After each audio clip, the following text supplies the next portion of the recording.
A man accidentally lost his watch while diving and panicked. He immediately went to the bottom of the sea to look for it, but inadvertently found a strange-looking stone. As soon as he got a good look at the stone, he realized that he might be rich, so he rushed back to the surface and handed the stone to his girlfriend. Anna, the experienced woman, immediately recognized that this was an ancient ship's ballast stone and there was no doubt that there was buried treasure nearby. Excitedly, the four of them jumped into the sea and began to search the bottom of the sea with iron sticks. It wasn't long before Paul made a discovery. He hurriedly reached down into the sand and felt around. When he took out the object, he realized that it was a centuries-old gold dagger, although the surface is rusty. But the ruby inlaid on the handle shows that this dagger is worth a lot of money. Paul was so happy with the surprise that he couldn't stop talking. There must be more exotic treasures at the bottom of the sea. Excited, several people immediately put on a full set of equipment to return to the bottom of the sea again, ready to do a big job.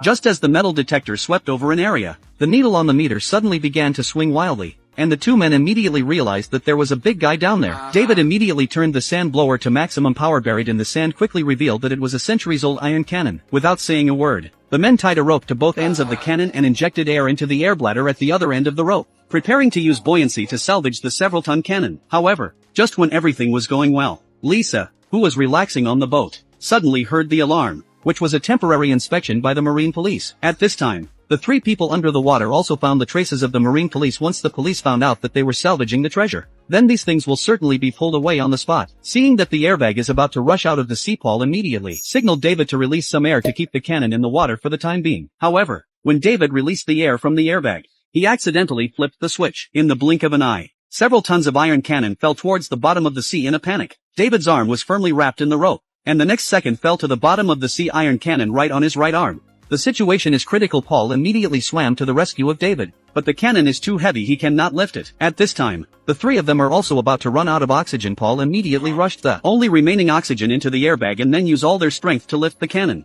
which allows David to save a little life. Soon the three returned to the ship. Fortunately, the captain of the marine police is Anna's friend after a period of pleasantries and then returned to the marine police ship, but they did not give up. But the next day they went back to the bottom of the sea to look again, but they saw an airplane on the bottom of the sea. Curious, he immediately took his companion to go and check it out. Paul, with a flashlight, first entered the cabin and saw hundreds of kilograms of tightly packed flour, which instantly made him cautious. David did not care and even took a packet of flour to make a profit, but Paul thought that these things would kill them. So despite the objections of David and Lisa, he cut open the packaging and spread the flour into the sea. After returning home, Anna wanted to call the police, but once they did, the police would blockade the sea, so the billions of dollars worth of treasure would be out of their reach. So they decided to find the treasure first before calling the police, unaware that Lisa had already had a bad idea. Just as they returned to the bottom of the sea again, Lisa quietly got rid of the three eyes alone into the cabin of the plane, intended to take a few bricks back to sell, but unexpectedly the oxygen tube was accidentally jammed. At this time,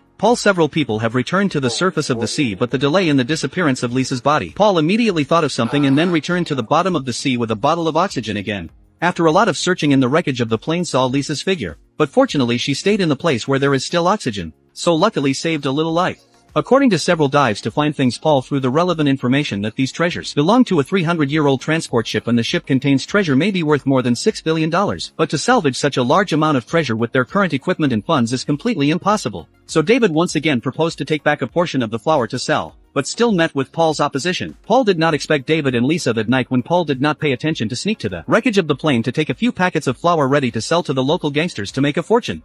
However, they did not realize that the flour was lost by the gangsters, and they were controlled by the gangsters on the spot. The boss called Paul to the boat and demanded that they get all the flour back within 12 hours or they would be killed. Paul had no choice but to agree. But Anna didn't want anything to do with the gangsters, so she left without looking back. The three of them had to pack up their gear and set off again, not realizing that this time they had found the shipwreck containing the treasure.